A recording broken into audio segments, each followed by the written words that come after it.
ডাসা নদীর গল্প তো অনেকেই শুনেছেন। আমিও শুনেছিলাম কিন্তু চোখে দেখা হয়নি। তো আজকে বিকালে ঘুরতে ঘুরতে ডাসা নদীর এখানেই চলে এলাম।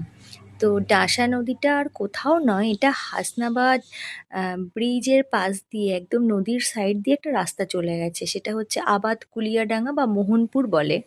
তো সেখানেই আজকে গেছিলাম। আর এখানে না নদীর এপার ওপারটা খুব কাছে। সব থেকে মজার বিষয় হলো, এখানে যখন ভাটা পড়ে যায় তখন নদীতে কোনো কাদা জল কিছুই থাকে না। এপার আর ওপারের মানুষজন সবাই কিন্তু পুকুর যেমন পার হয়ে যায়, মানে কাদার উপর দিয়ে যেমনভাবে হাঁটা যায় তেমনিভাবে হেঁটেই নদী পারাপার হয়। তো সেটা দেখতেই আজকে গেছিলাম। তো আমরা যখন গেছিলাম তখন ভাটা ছিল না বলে আর দেখা হয়নি।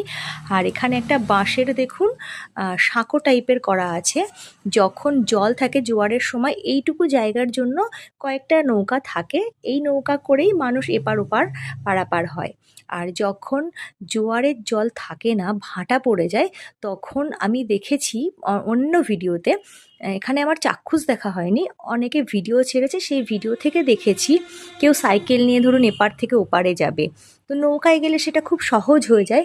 কিন্তু যখন নৌকা থাকে না, মানে নৌকা চলবে কি করে, যখন স্রোত থাকবে না, জল থাকবে না, ভাটা পড়ে যাবে, তখন তো আর পারাপার করা সম্ভব নয় নৌকা।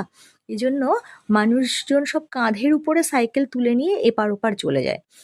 তো সেটা দেখতে এসেছিলাম, আর এত সুন্দর জায়গাটা আমার লেগেছে।